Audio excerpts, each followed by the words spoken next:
Welcome to the Relevance Report, where we explore the relevant stories that are shaping our world today. I'm Leanna Bressan, your host this week. On today's show, how can the arts produce positive mental health results? Are Indigenous students prepared for their mental health trauma? What are the harsh mental states that prisoners are faced with?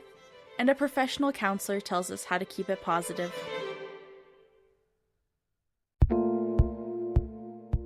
Benefiting your mental health can mean taking part in activities that stimulate your brain, but provide relaxation for the soul. Arts can be theater, painting, music, or even a podcast. Associate producer Brenden Grape for the Relevance Report talks about how theatrical arts can help with mental health. My name is Jennifer Spencer. I am an actor, director, playwright, theater educator, voice and text coach. I am a sessional. I am contract academic staff in the theater department where I teach a beginning acting class, and I also teach an oral communication class about the physiology of the voice, how you sound, and how you can use your voice to the best of your ability. Art in our society is deeply embedded in everything that we do. A pursuit of the career in the arts is not a hobby. It is a vocation, it is a calling, but it also is a job. And if you don't think it's a job, then you need to stop consuming art. That means you turn off your iPod, you stop listening to music. Art is everywhere. It's in the poster that you design, looking for help for your classes. It's everywhere. One of the first things that we do in all of my practices, including when I'm working professionally, is we start our day with a physical practice and a breath practice. The reason why we do that is so that we can offload all of the worry, the bother, the negative thoughts. And when we're in communion like that, when we're with groups of people that we don't usually get to meet in our academic day, and we get to breathe, we get to share creativity, we get to share story, we get to share parts of ourselves that we don't share in a mathematics class. That can be incredibly healing and incredibly wonderful to witness and to facilitate. And simply the act of lying on the floor and breathing is a huge risk for a lot of students to take, and when they do it, they feel better, and they're able to go on and put their best creative face forward and succeed in their classes. Well, the students that come into my classes, they're the best advertisement for why these classes are important. They're the ones that chat up this work and go, oh my gosh, you got to come and take Jennifer's class. You got to take both of her classes. Spend a whole September through April. It is life-changing. It is life-altering. I have students who were so racked with anxiety when they started in September. They spent the whole year with me. By the time to get the April, they're like, whatever, they don't care. And the students are the best advertisement for why these classes are important. And talking to each other, encouraging people to come. My door is always open. Bring a friend to drama class. Well, I will say, last night we went and saw The Heron and the Boy, Miyazaki's latest film by Studio Ghibli. And it was so good. It was so beautiful. The story of the boy and the heron and the pictures. And for me, that's everything that I strive to do with my classes. That level of honesty and storytelling and magical quality of it. The respect for the natural world. The creatures have a voice. How those creatures are respected. How they are interwoven with the people. I just loved everything about it. It was inspirational to me, and it's like I walked into the classroom today and I was like, okay, I have to remember that. I really encourage the students to go out into our community here at MacEwan, where we have, in the theater department, we have young people studying for a BFA in singing, dancing, and acting. We have students study for a BFA in theater production, lights and costumes and sound. We have students that are getting degrees in musicianship and painting, that they get out and they come on over here to Allard and they engage with the content that's being created here. We have Sunday in the Park with George is coming up in March. We have 12th Night that's coming up. We have so many concerts here. We have an art gallery, and I strongly encourage them to, take a trip. Come down to Building 11, 7 blocks away, and just check us out. Come in and stick your head in the classroom door and find out what's happening. Come and take THAR 149, Introduction to Acting. You'll love it. It's fantastic. Come and take THAR 247, Introduction to Oral Communication. You'll love it. But I'd also like to encourage you to, when you're watching YouTube, all of that content that you see, that's art. Whether you like it, whether it's the art you like, someone's putting that out there. TikTok, full of art, singing, dancing, acting. You are surrounded by it, and I encourage you to find your own inner artist. You want to start a YouTube page? You want to do a little TikTok? You want to do something like that? Do it. Put that story out there. Do it. Why not? You have all of these. There's all of these incredible platforms that we never had. Like the ability to produce your own work and show your own work is off the charts. So use those. Use the internet for good instead of evil. Back in 2021, the numbers started pouring out about the number of children that died in residential schools. The abuse and torment that came from this horrible tragedy has left decades of trauma seeping into the skin of the Indigenous community. On the MacEwan University campus, students and staff work with the MacEwan Indigenous Students Club to educate, acknowledge, and heal. Leanna Bressan discusses how the Indigenous community is being supported across campus. There's stories all over the place about how there are people who are in the residential schools, how their mental health has been affected. Yeah. Do you think that you see students walking through the school who have been affected by those too? Oh, absolutely. That intergenerational trauma, is still with all of us. I was the last residential school closed only in 1996. That's only 3 years before I was born. I was this is not a far off time that generations ago this happened. We have elders who not even technically, we have 30-year-olds who went through residential schools. But it's the generational trauma of being taken from your family, from your community. There were some schools that would let you go home during the summer, or there was sometimes day schools where you would just leave for the day. But I was most of residential schools, they took you from grade 1 or younger and kept you until end of school. I was end of high school? Yeah. I was my great-grandmother entered when she was in grade 1, and she finished school at grade 9, and she spent every day in residence. And so when you come from a community that is about the community, when I talk about my family, my aunt who was in the Revenant, if we're taking this from colonial standards, she's not technically my aunt. It's my cousin's aunt. So on the other side. So I technically, if I had to draw out the map, you'd be oh, you're not really related. It's an in-law and a I was but in our understanding, that is still my aunt. That is someone who I who would take care of me. I was that's how we see people. And it's a sign of respect for being oh, hi auntie, hi uncle. You might not be related to them, even in any way, but that's still a sign of respect. But the idea of being taken away from that and taken away from your traditional teachings and your traditional ways of eating, which then affects your health. All these things taken away from you, and then you're abused mentally, physically, spiritually, sexually, all of these things. And then when they're done, they just let you leave. And you haven't seen your parents in years. You haven't seen your siblings in years. You have no real connection to the land that you were born on anymore. And then they're also putting us on reserves, which were just the worst land possible that they didn't want to farm or didn't want to give away to settlers. So these weren't lands that we chose for where we would stay for all time. It's most of us were nomadic. We would move. We would move with the seasons, and we would move with the buffaloes usually. But being taken all away from that, and then they're okay, you're finished school, you're done. You're gonna cope with whichever way you can. And because you weren't raised by loving, caring parents or grandparents or family, you don't know, when you have kids, you don't know how to take care of them. And then the cycle just continues. Even traditionally, usually, when kids would be born, they would be given to grandparents because grandparents had the time to take care of them. And parents would continue to hunt or fish or take care of the home sort of thing. And you were raised by grandparents who had the time, who cared, and I was but then you were completely stripped of that. And so there was no one to teach you traditional ways. And even we have the Canadian Food Guide because of residential schools, because they starve children to determine how little you could eat to get by. They would test on children tuberculosis vaccines.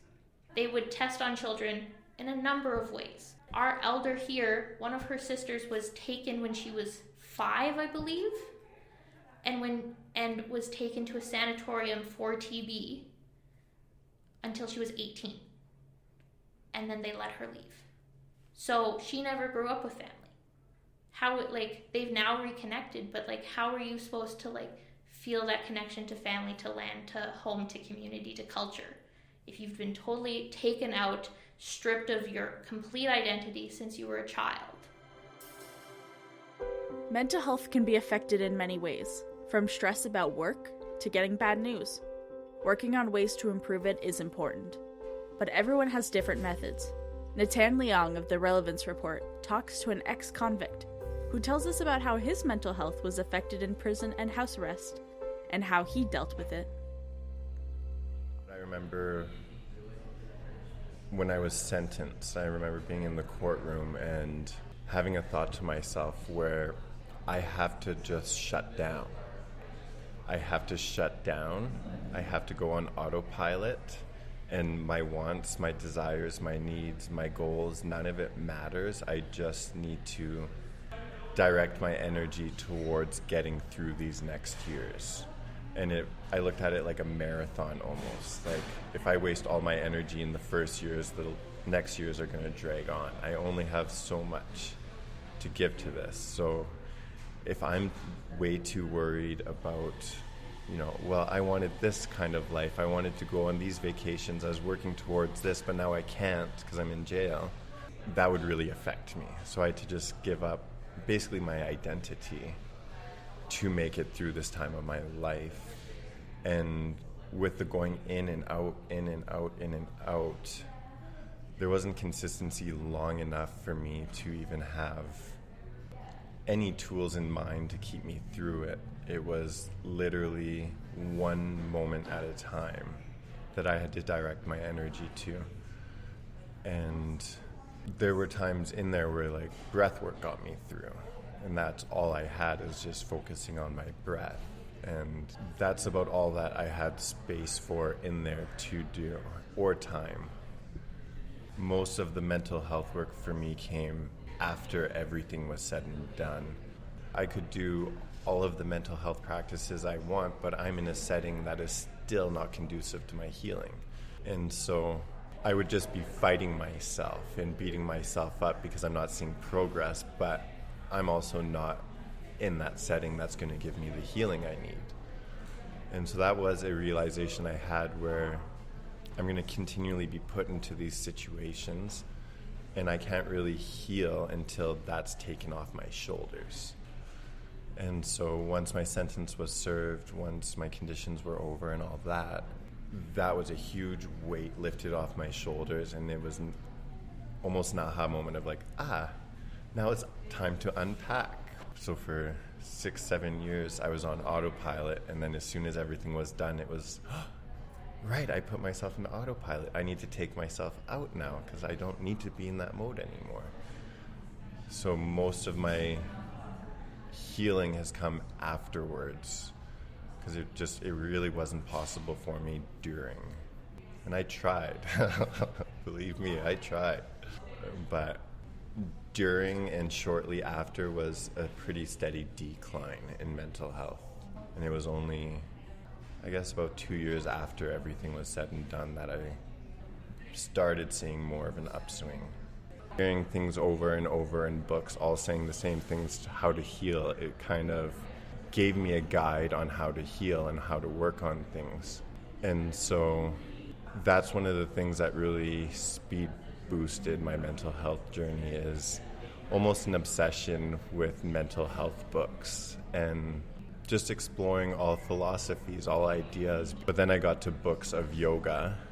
That really changed the direction of my healing, because I realized how many things I'd been learning from the mental health world were actually yoga practices. Like all of the breathing techniques to ground yourself, all of the ways of thinking to reduce your own stress in a way, becoming aware of your habits, becoming aware of every word you speak, essentially, so that if you're aware of every word you speak, then you can't have regrets because you chose everything. And so there's this huge humility that came over me that I don't know anything. I know nothing, so let's learn. And so I explored so many different areas of philosophy and thinking, and rather than reading it and being like, oh, that's nice, I would journal about it and write post-it notes, like reminder post-it notes all over, so that I could keep on track and keep being reminded of my goal, essentially, in needing to get over these traumas, getting over these conditionings. Every day, people talk about prioritizing your mental health, and the importance of attending therapy. But how exactly do you prioritize your mental health? Are there strategies for people to use every day? Producer Rebekah Brunham for the Relevance Report talks with a registered therapeutic counselor about improving your mental health. My name's Alyssa, and I am a registered therapeutic counselor here at Cornerstone. My master's degree is in counseling psychology from Yorkville, and my undergraduate is in applied psychology from Concordia University. My specializations are in the science of happiness from Berkeley and emotionally focused therapy from the ICACE Institute. So I think the difference between therapy and counseling and in the field itself, they're interchangeably used. So it's not uncommon for people to say, I'm seeking therapy or seeking counseling. But if we're looking at, the actual difference is counseling is very goal orientated. So this is something that someone's coming to with a specific problem in mind, such as, grief or loss counseling, marriage counseling, or even addiction counseling. So it's a little bit more of a short-term end goal sort of mindset versus therapy that tends to be a little bit more of a longer term process. It can be up to 6 months or longer, depends on what the person is needing. So that's sort of the difference, if that makes sense. Can you tell me a few benefits of going to therapy? This is a tenfold question, which is it's as much as you put into it, and it also depends on what your goals are. So your therapist will meet you exactly where you need to be met. The general things you can expect from therapy is you're going to benefit from an increased ability to regulate your emotions, self-awareness, better relationships, manage anxiety, manage your depression, and just an overall ability to recognize what we need and how to get our needs met in a healthy way. Who do you recommend go to therapy or counseling? I've yet to meet a single person or soul on this planet that couldn't benefit from just speaking to someone. So I guess everyone and anyone, because there's no point where, you've met their criteria. I think it should be something that we view as part of our lives as a way to stay healthy in all realms of our well-being, not just when things go wrong. Do you have any self-help strategies for people to prioritize their mental health? So a few things that I'll talk about is I think there's a lot of resources and there's a lot of, so to speak, experts on mental health. And I'm a big advocate for ensuring that what you're looking at is reputable. So science is a great thing, and I'm a big fan of bridging the difference between research and actual life. And so at Cornerstone, a project that I'm really proud of is Empowering Wellness. And so it is a scientifically backed self-help strategies for people to do on their own. It's not a replacement of therapy, and I want to be really clear on that. But there are things that we can do and easily integrate them into our lives that will help with things like anxiety, depression, emotional regulation, and connection to other people and ourselves. When should someone seek help for their mental health issues? The clinical response to that is when it's gotten in your way. When you have found yourself in a position, and I think the mindset switch is, it's okay, I can deal with this, to I cannot tolerate sitting in this anymore. And so when it's impacting your ability to do things you love, when your mental state is impacting your ability to go forward or enjoy things, I think that's when we should really take a look at seeking help. I think for the most part, we hear mental health and we hear this idea that, you should go get it. And that's great. But accessibility and affordability, I think those are really important topics. And so one thing that Cornerstone does, and it's quite special in that, is that so the recommended fee to see a registered psychologist right now set by our college is about $220 an hour. And that can be out of reach for a lot of people. So Cornerstone has a subsidized scale. So it basically subsidizes up to about 90% of services. And that's something that I think reduces the barriers, but also makes it achievable for people to receive the help that they need. So I guess that's something that I really like promoting, is that we offer that service, and I don't think too many people know about it.